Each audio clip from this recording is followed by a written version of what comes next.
Living life, everyday, late at night, not okay.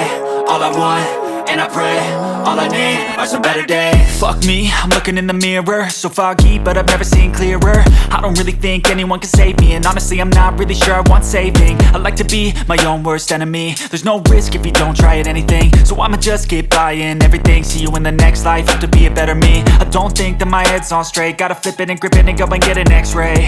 What's wrong with me? I just feel weight pushing on my chest and it squeezes till I suffocate. Better change my mindset, meditate. It's pretty cool that I'm alive and have better days. I could walk, see, hear, I should celebrate. Think I could change my mind, maybe elevate. Living life, everyday, late at night,